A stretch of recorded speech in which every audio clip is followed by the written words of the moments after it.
welcome to The Finder of Lost Things, exploring your superpowers of trust, healing and transformation, with me, Hannah Belton. My brother, Christian, disappeared in Mali, Africa in 2003. He disappeared without a trace.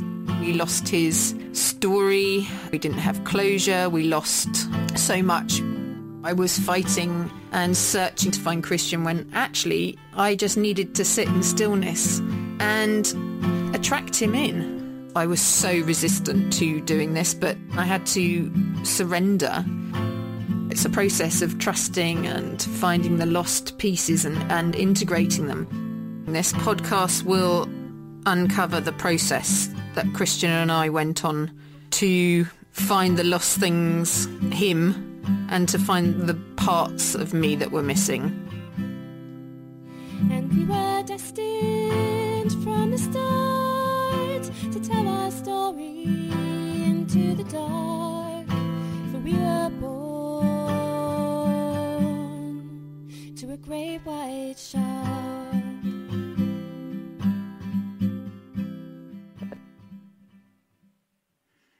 Hello and welcome. Do come in, come and sit round. I've got lots of stories to share again today.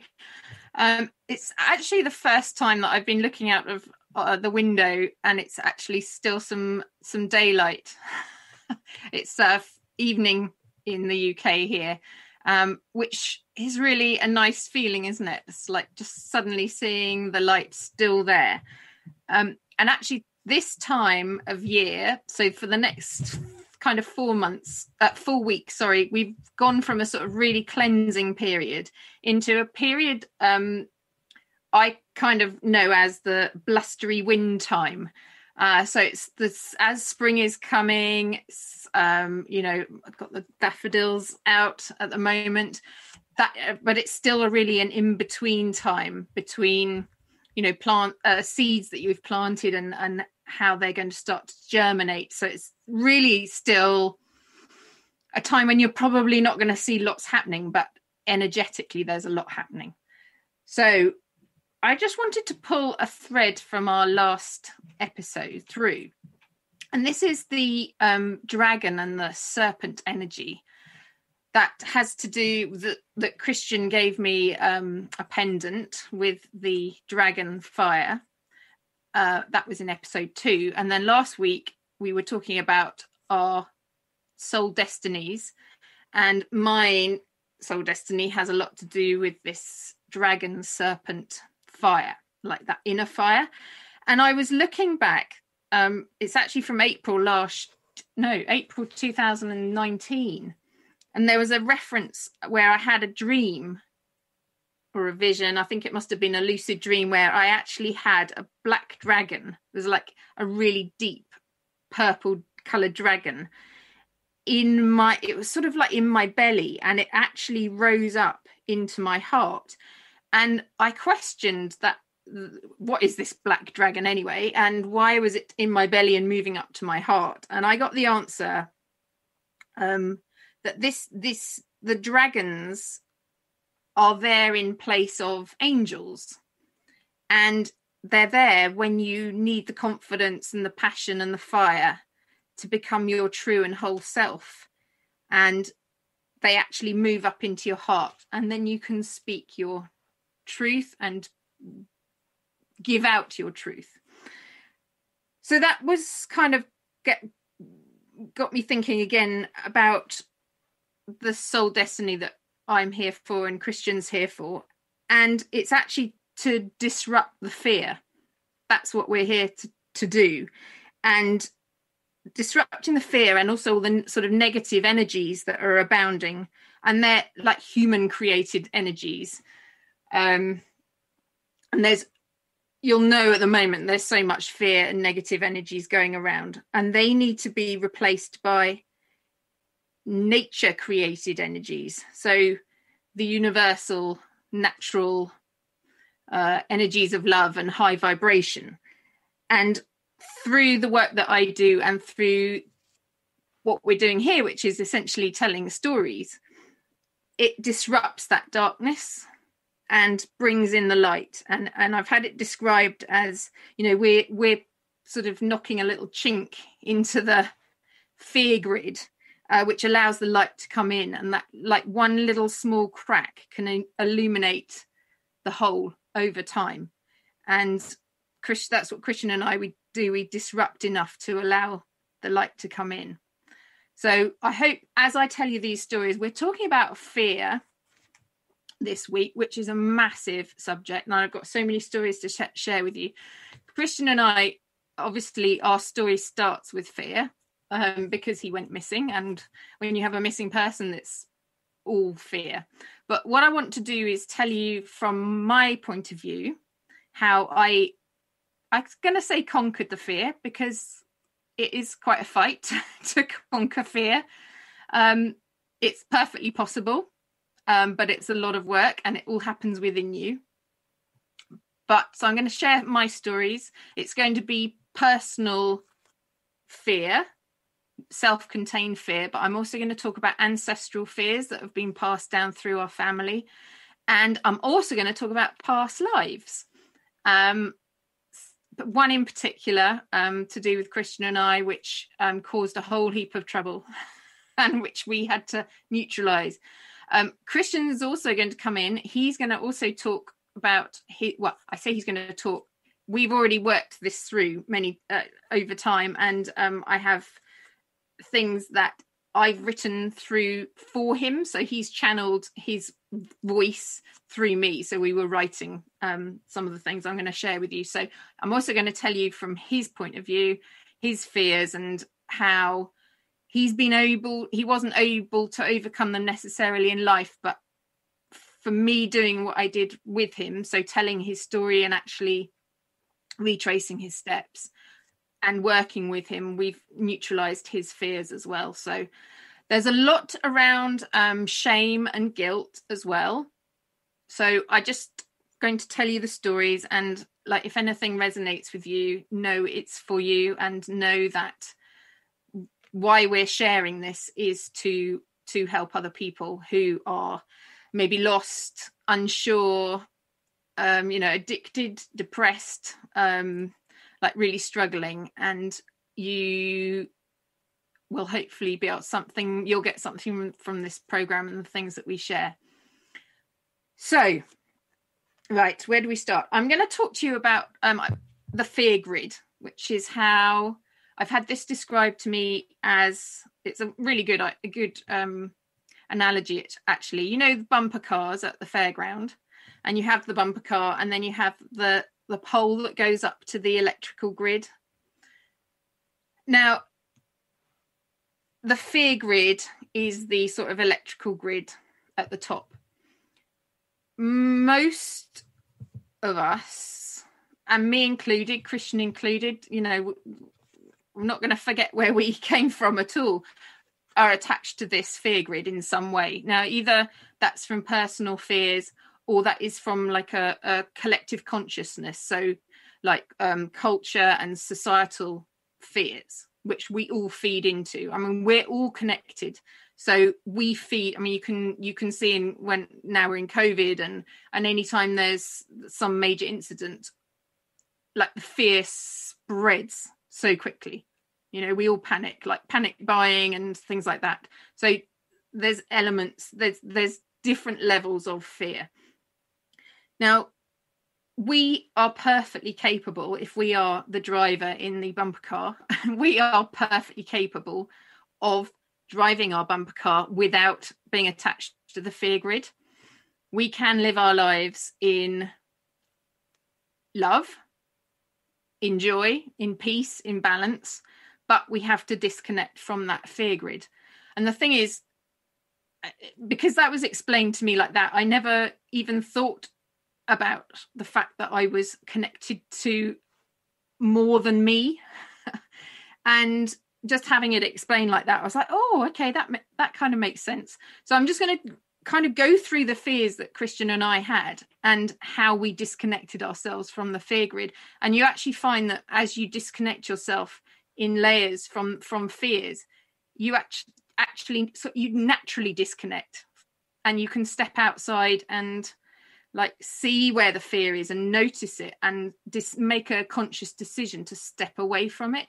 It's like deciding not to listen to the news all the time, or certain websites, or certain friends, or certain group people that who just, you can see the fear, you can see how they're driven by fear. That's all I really need to say on that. So you do make a choice. You really do make a choice to remain in that sort of fearful sort of victim. It's almost like a victim energy, or you can disconnect and find your freedom. And the way Christian and I, we were forced to do our journey, essentially. But as you'll see, through a process of writing, through a process of writing and journaling, and doing Facebook Lives and these podcasts, even, where you work through the truths and you see all the fear. It becomes really obvious, and then you can make choices to work against it. Now, the first thing that I had, this is for me personally, the first thing I had was a fear of spirit, like opening up to spirit. But I had to open up to spirit. I had no other way of finding out what had happened to Christian. I fought and fought to find out what had happened to him, but like everything worked against me on that way. And I had no choice. I started to write memoirs with people. So I was a ghostwriter.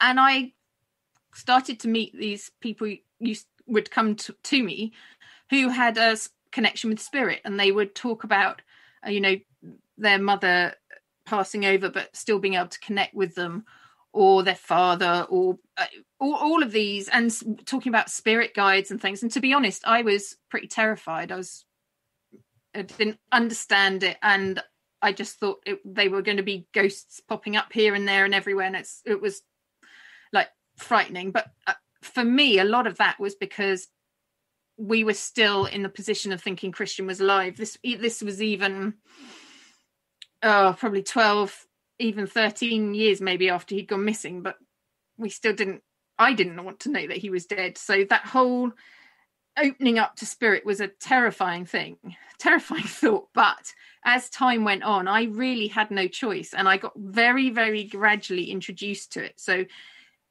if you have a fear of opening up to spirit, know that even if you're just listening to these programs, you are being gently opened up to spirit. Christian and I, once we had started to open up to spirit, I actually got opened up to it through a medium. I had no control over the process that I was being taken through. So I wasn't being taken through it at a pace that I was necessarily comfortable with. I didn't feel like I had real control over the situation.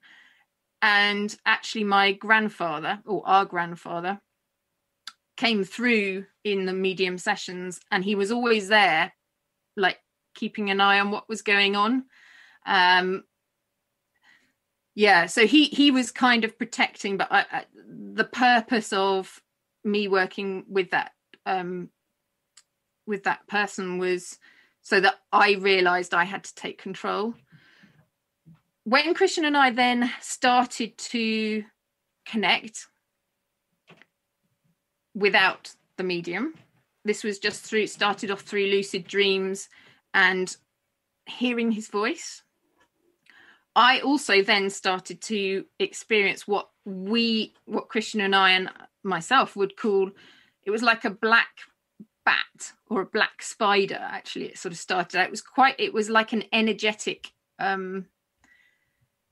it was an energetic, frightening, scary thing that used to just, I don't know if I saw it, but it was like energetically in my head.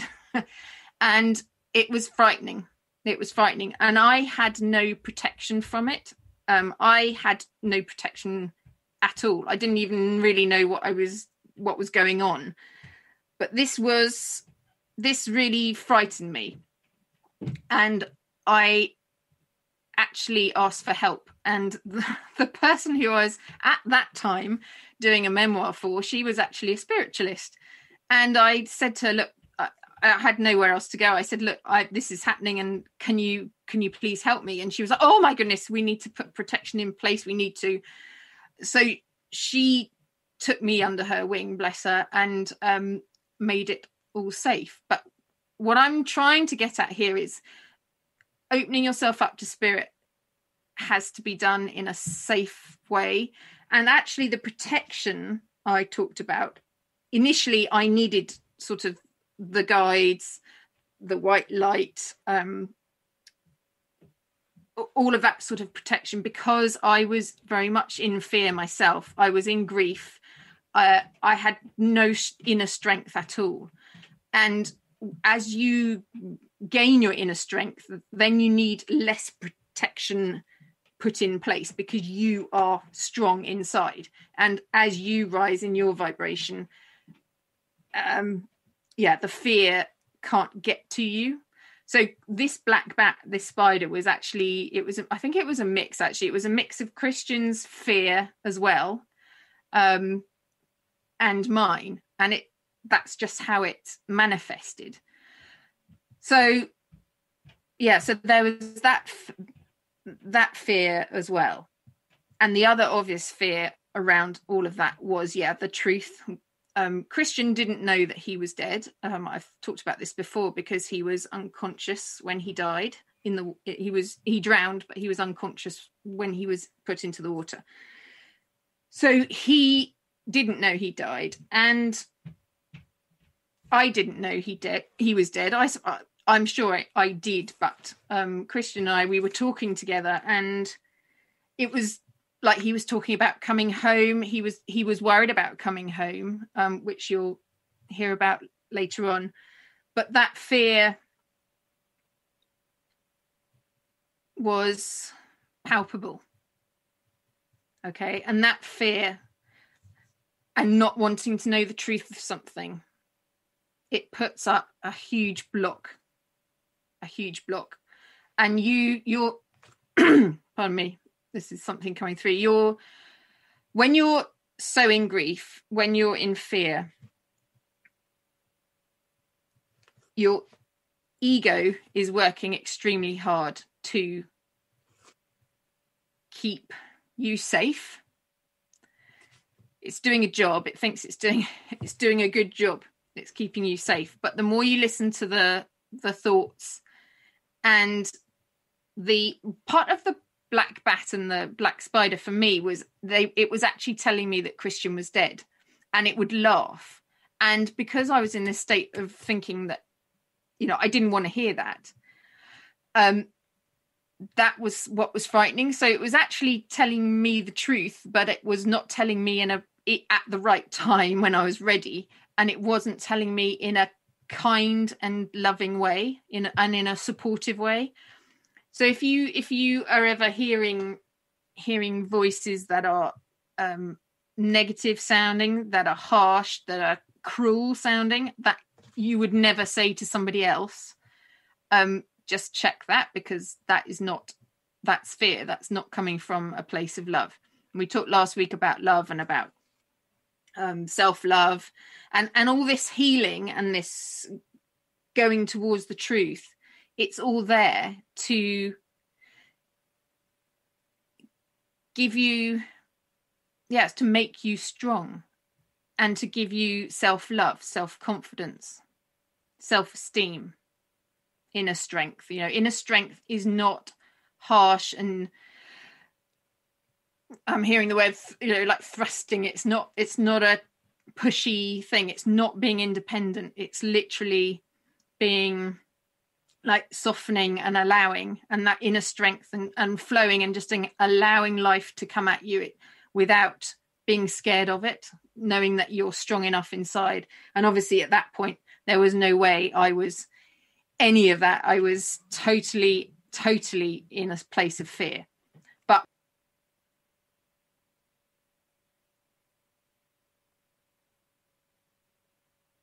Oh, sorry, I think I'm muted somehow. The whole thing about this is just literally moving from out of the fear, very, very gradually, layer by layer. Okay, I want to tell you about a past life. We're going to do the past life first. Yeah, okay.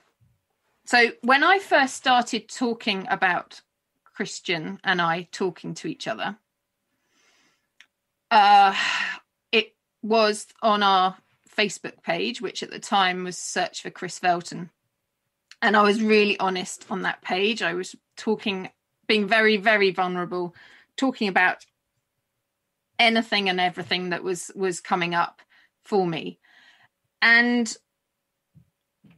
as I started to talk about Christian and I speaking together, I could feel it through the community where I'd been searching for him, and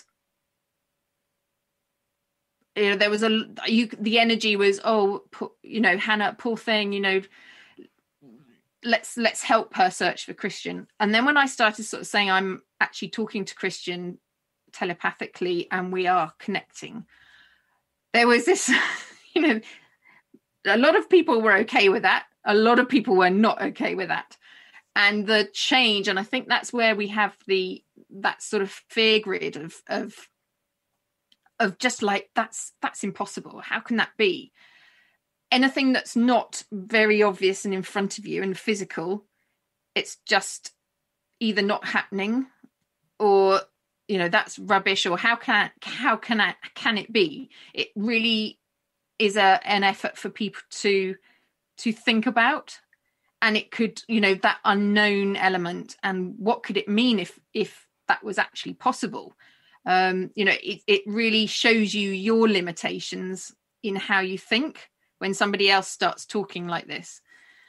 So anyway, there was a lot of I won't say backlash is a little bit over the top, but I felt uncomfortable. But the only reason I kept talking about what was happening between Christian and I was because I had to. I couldn't stop. It was all part of this process. But I'm just going to read you. I should need to show you something actually first. Look, this is that's a picture I got. It was like a vision I got about how we're all trapped in this sort of cage of grief, and it's like almost like being in the bumper car, isn't it? Attached to that fear grid. But that was kind of a nice illustration of fear. That, and then this was the past life story, which I just want to tell you. And I downloaded this. So as I said, I was listening to Christian's voice, and once the protection had been put in place, I then was starting to hear not only Christian but also spirit guides, angels, goddesses, and I was starting to open myself up safely, and I was getting all this beautiful information and support coming through, and that totally changed the fear level. Just dropped in terms of talking to spirit. And it was this is in December 2017, so this was, Christian was still missing. I mean, we were still thinking he was coming home, and it was actually about 6 months before we found out that he was dead. But this is a story I was given, and I don't know if you've ever heard of a Lemuria, which was believed to existed before the time of and during the time of Atlantis. So it was a continent which went under, disappeared in a great flood. But it was a real heavenly sort of world, a place on Earth, thought to be sort of Hawaii or Australia, Fiji, New Zealand, that sort of area. And the Lemurians were a very peaceful, highly intelligent race of people who existed millions of years ago. But I was told this story of a past life that Christian and I had in Lemuria. So if I can just tell you this, obviously, yeah, you have to take this as metaphor. Yeah, take it as metaphor, but it will give you an idea of the shame and the guilt that I was feeling, which was part of my fear towards my brother at that point. And it will also give you an idea of why I was feeling nervous about opening up about what I was able to do, which was talking to Christian and all of these other things that were going on. So it's a bit of a long story, but I'll if you don't mind, I shall read it to you.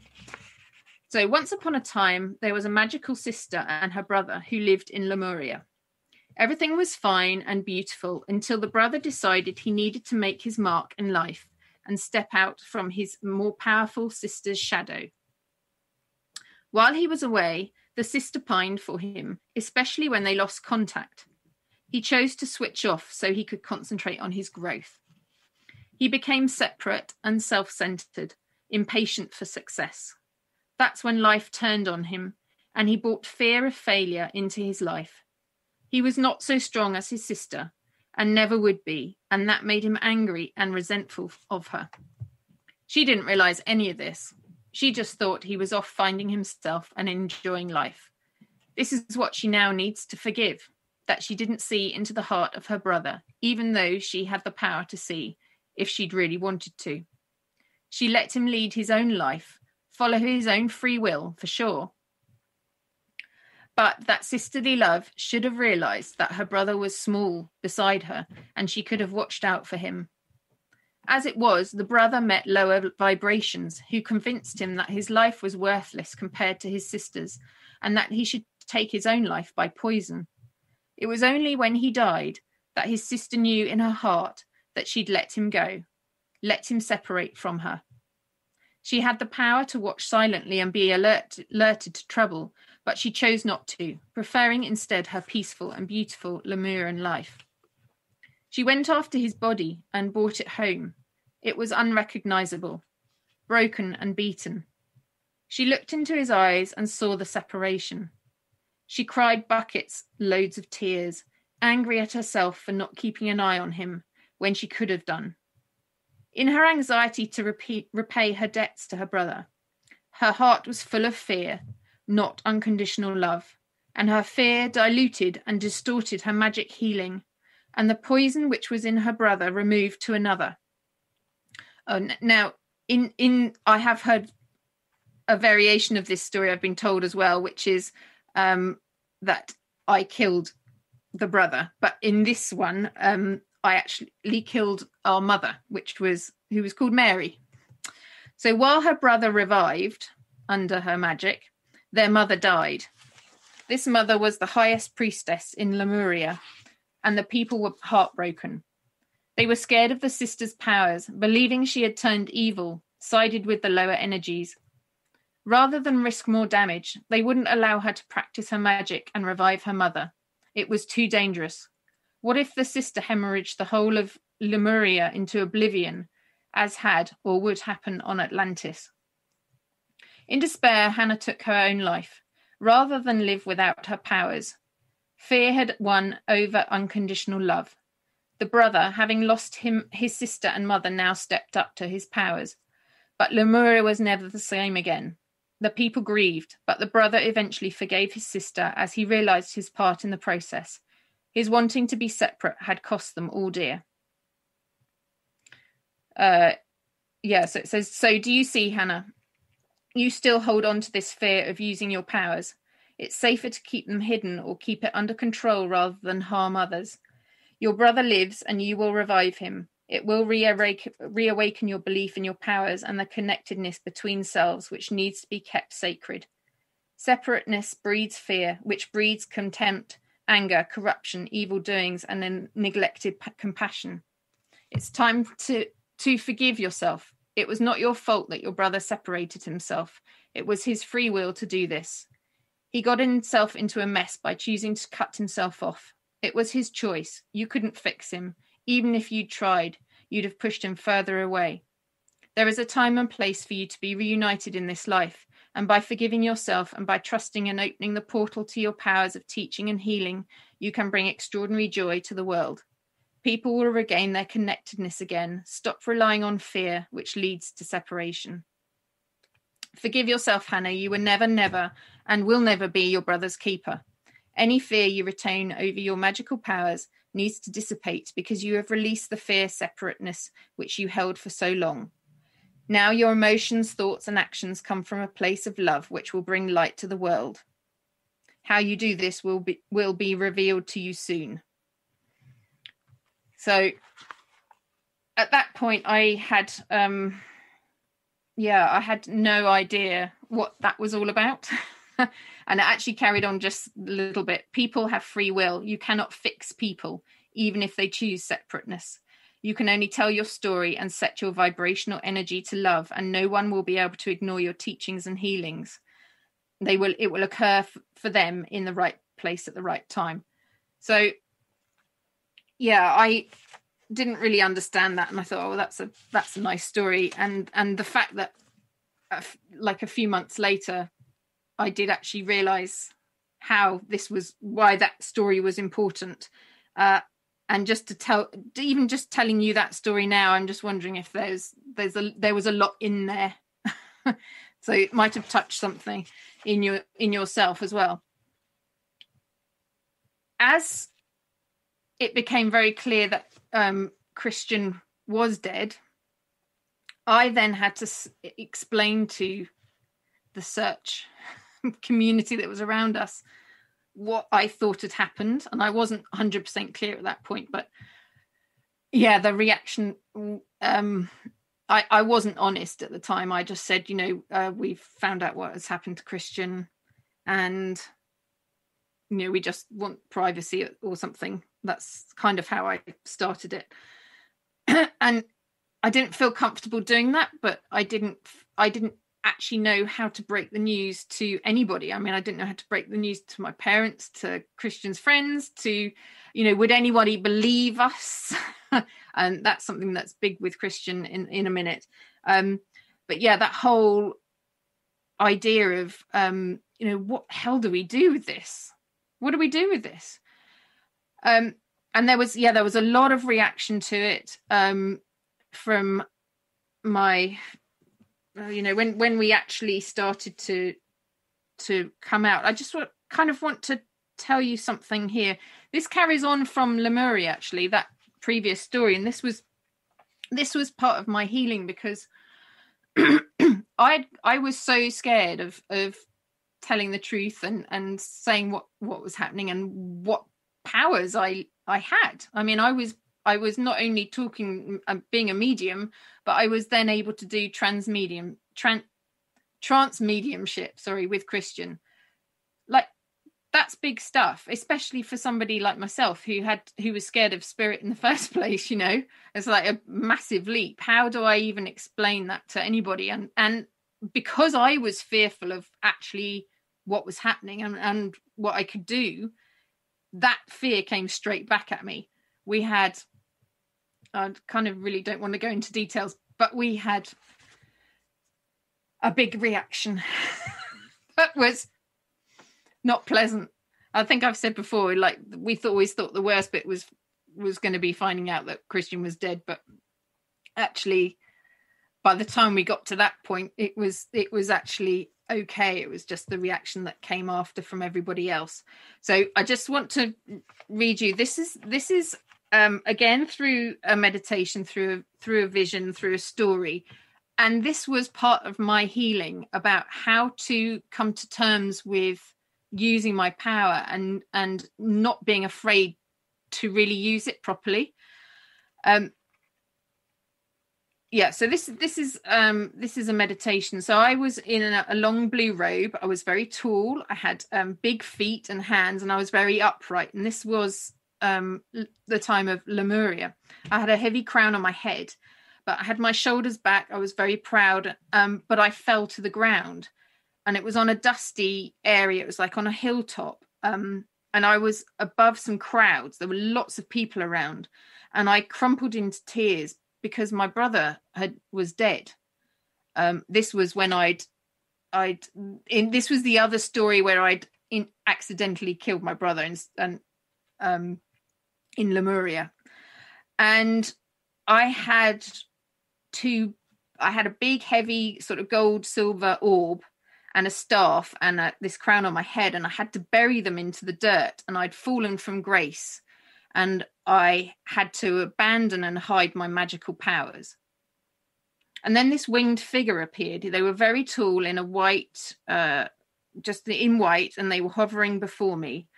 And they told me to uncover the orb and the staff and the crown from the tear-drenched earth.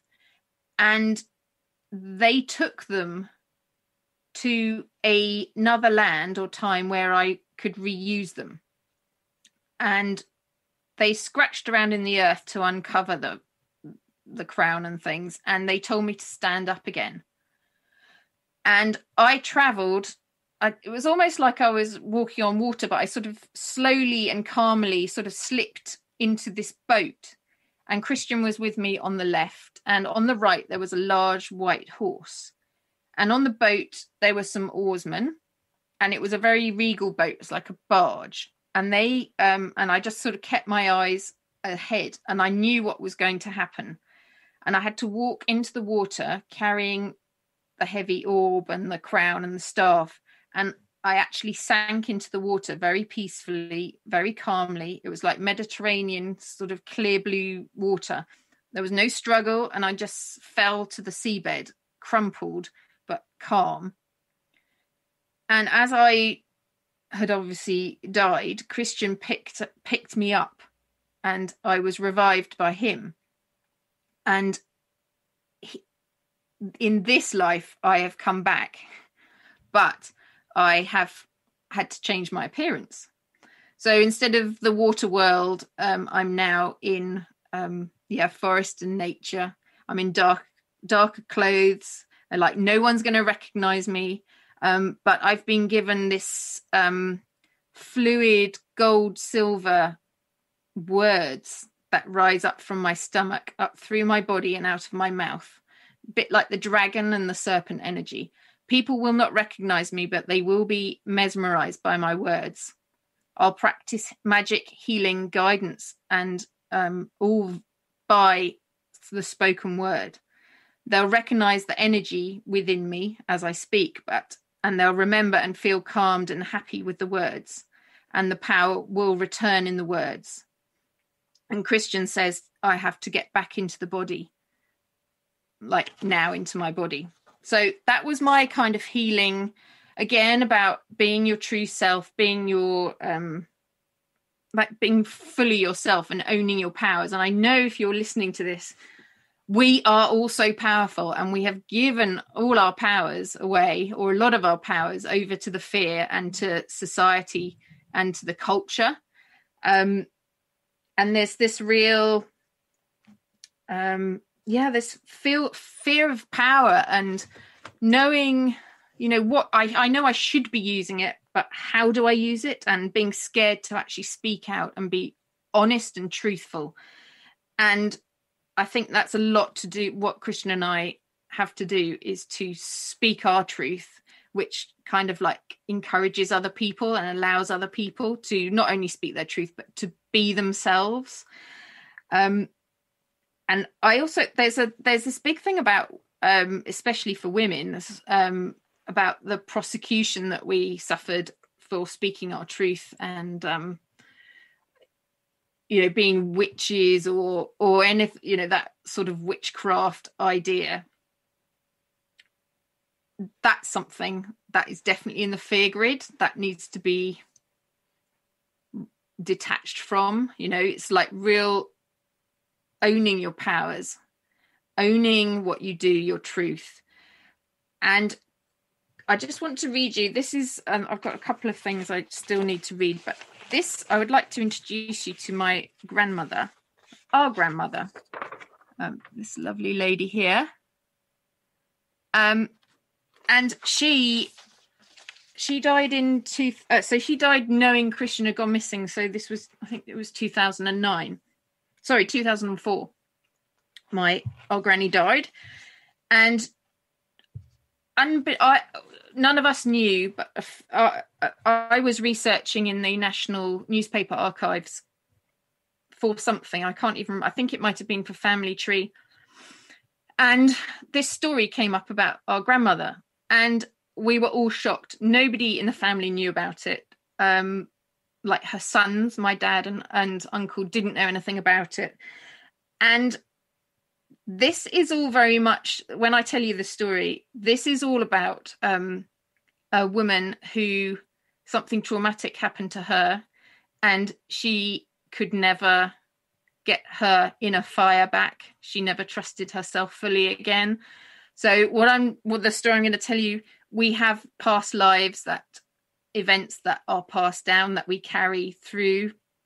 The fear carries on till we heal it, but we also have ancestral fears as well. So I'm just going to tell you a little bit about our granny. So she was a woman pilot, and she was responsible for a fatal accident in Wales. And she was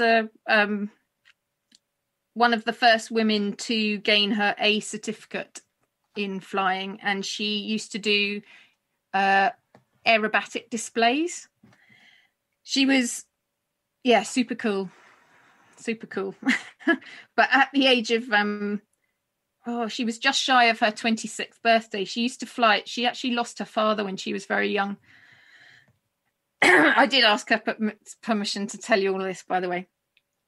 And she lost her father when she was very young, and she also lost her brother later than this accident she had. But she had a lot of grief in her life, which she didn't process.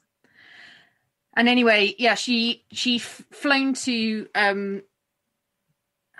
Wales to be part of a flying regatta, and she was there to do her loop the loops and do her aerobatic display, and something went wrong in the airplane, and she actually crashed into the beach, the sort of beach along the river. It was the river estuary. Sorry, she was flying over the estuary, and she did the loop, came out, and somehow tipped, and she crashed in, bounced on the beach where the crowds were, and she ended up in the estuary, and the rescue boats came out to get her, thankfully. But she had actually killed somebody on the beach. Oh gosh, that's come up. And she'd injured, it was two brothers. She'd killed one of the brothers who she actually knew, and she had injured the other brother. This is definitely her. And we never knew anything about this. She'd kept this a secret from her whole family. And I'm just going to tell you, because it really affected, you do pass on down through the generations. So trauma that your ancestors, it does fall through to you if it isn't healed. And this is why I have been particularly adamant that I needed to heal this trauma around Christian going missing, because I didn't want this passed down any generation further. And what you do, you're the hope of your generations, forwards and backwards. So 7 generations back, 7 generations going forward. If you do the healing, if you do the full and true healing for everybody, they're gonna blooming well thank you. But this is something which I wrote with my granny, just to explain what happened to her and why. I just need to tell you this, I think. So she's just saying, I didn't learn to use my voice and power when I had the opportunity. Instead of rising from the ashes after I'd killed that boy, I crept into the cave and stayed there. I never regained my fire on my own. I began to rely on others, and I lost trust in my abilities to fly and be free. That was my freedom, Hannah, flying. Oof. Those families didn't hate me or blame me, but I blame myself. Many a time I wished I'd gone down in my plane and under the water so I didn't have to face life without being able to fly.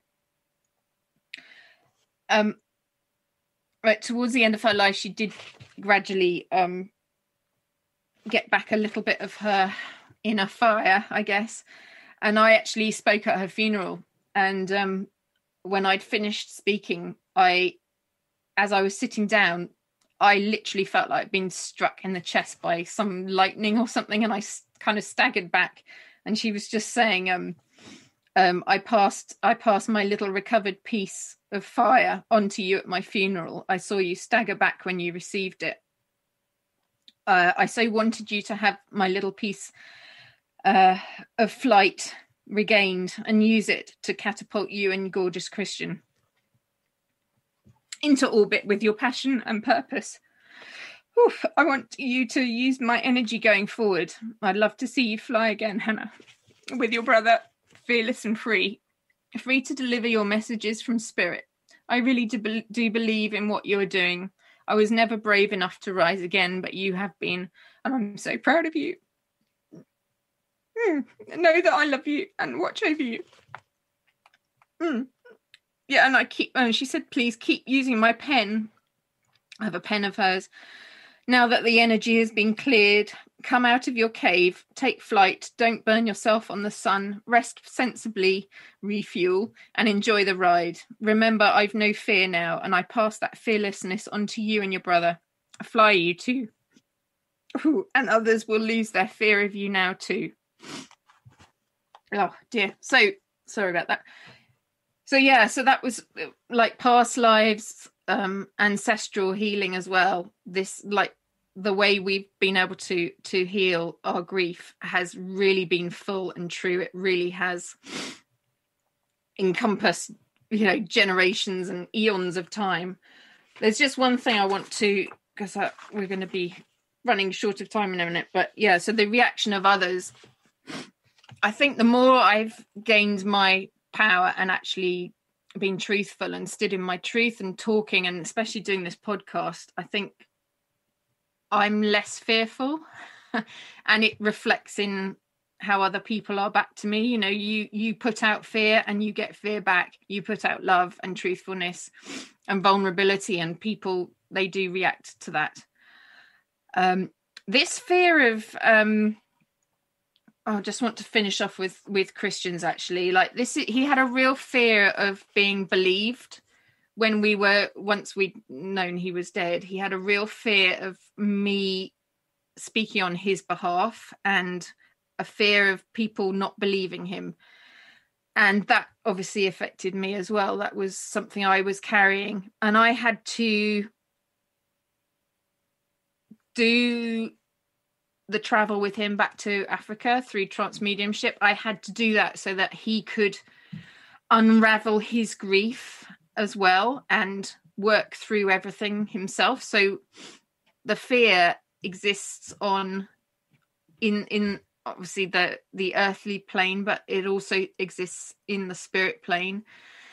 And this healing has worked because we've literally done healing on both levels. We were talking with Granny, with our grandfather as well, which I haven't talked about, but like it's involved so much, and this is why you have to be so courageous, I guess, and get over that fear of spirit, because spiritual healing is really how you get that full healing. It really is. I just want to end. This is literally Christian talking, and it's all about him. I hope I've got time to read it all. It's essentially his, why he had a fear of being believed, and also there was some shame and some guilt in here. And I'll just read it. So it says, Hi, I'm Christian, Hannah's dead brother. Yep, that's right. I'm physically dead, but I'm still alive, and Hannah's able to channel me. I went missing in 2003 in Mali, Africa. In 15 years, I was presumed dead, but my family lived in the hope I was still alive. That's the trauma Hannah and our family went through, but they're out the other side, and now Hannah and I want to tell our story. This particular article is going to be about suicide. Now, I didn't commit suicide in the common sense of the word. There were no overdoses, there were no cliff jumps, there was no implements of death involved, but I did go travelling solo across West Africa without GPS tracking, with only a tent, some money, a rucksack and 2 cameras. In every sense of the word, I did decide to kill myself, but it was a subconscious goal. I guess this is true of many risk takers, travellers and explorers. I came up with a term to describe this urge to frighten myself and test myself mentally and emotionally: dangerousness. I would climb cranes, I would walk on window ledges, do all sorts of things to escape the mundane path I saw ahead of me. I wanted to travel and be free. There was no way anyone could tie me down, and when I was released, I'd be off, preferably on my own. It was my escape. When I was feeling shackled in a situation, often by my own design, I would take drugs, drink, and try to block out the uncomfortable feelings that would arise within me. These feelings of anxiety about squandering my life first came when I was a teenager, saved from crashing to the ground during a parachute jump by a voice which told me, "It's not your time to die, Christian. Reach up and untangle your legs from the wires and come back down to earth." I survived that jump, and I thank that voice. However, the memory of that voice reverberated in my head for the next decade as I sought the reason for why I'd been saved.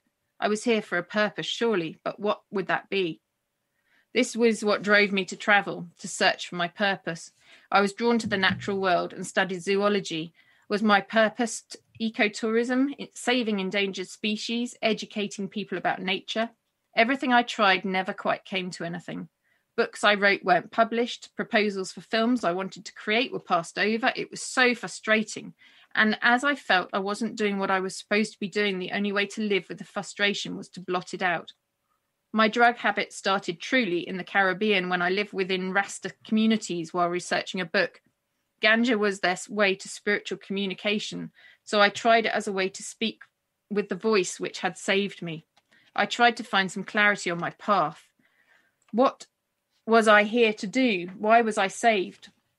But ganja didn't work for me. It only confused my thinking further. And because I was smoking a lot, I forgot to wash and eat, which, when I was sober, made me angry with myself. I was wasting my life again.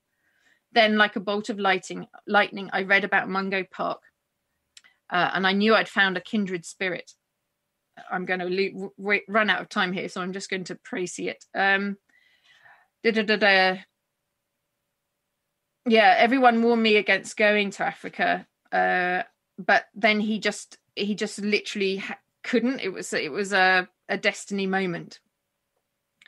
And then, oh dear, yeah, he when he was in Africa, literally it broke him in many ways. I realized how free I felt traveling solo with nothing holding me back or down. I was living my dream. I was small, I was insignificant, and I was completely at peace. This was my purpose. I knew it. But how could I return home to the UK in a few months and still be complete? How could I get on that plane home without breaking what I'd become? The thought of returning to my normal life, where I was constantly confused and taking drugs to dampen my true nature, was weighing on my mind. Yeah, and then he just...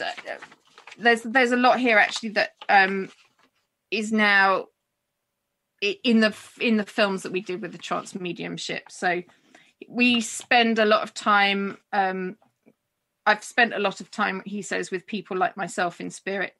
We want to apologize, we want to keep sending love, but it's like still a taboo death. You know, there's lots of anger and guilt and shame surrounding his disappearance, all caused by his desire to travel solo in Africa. You know, so he was the explorer, he's now the storyteller, as we've said, and he just wants people to know that living a lie of a life is not conducive to peace and contentment. You must follow your dreams, you must follow what life lights you up. Don't be swayed by society and what others might think of you. You don't want to end up in spirit with your loved ones' hearts closed to you. I've been so lucky with Hannah. I'm now at peace as I've been able to unburden myself, and Hannah's been able to pass on my messages and provide closure and healing to others as well as herself. Yeah, so he's just like really saying, if you're trapped in a life which feels wrong, like, please speak to someone, please, talk to him if you wish. You know, he says his name's Christian and he's always around to listen. So that's the thing to end on, is that, you know, there's a lot of fear out there, and there is help there. There really is help there for you. There's angels. There's, you know, people like Christian who are around who help people all the time as well. There's myself. You know, we really need to break that fear. We need to break through it and bring the light and love through. So I hope something in that story might have resonated and helped you. Maybe look for the truth of why maybe you're lost, feeling stuck.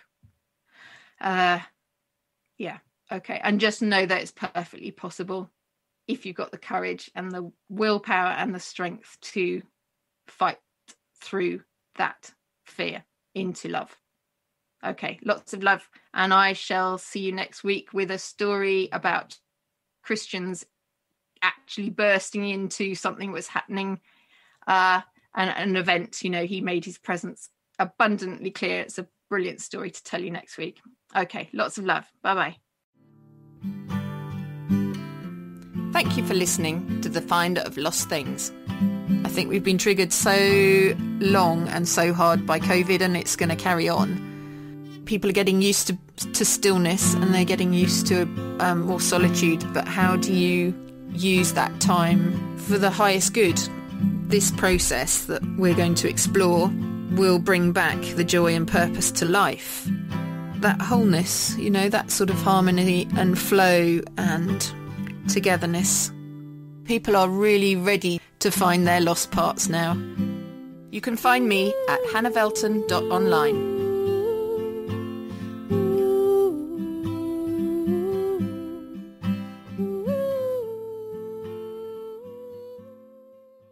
Views expressed on this program are those of the host, guests, and callers, and do not necessarily reflect the views of the station, its management, or advertisers.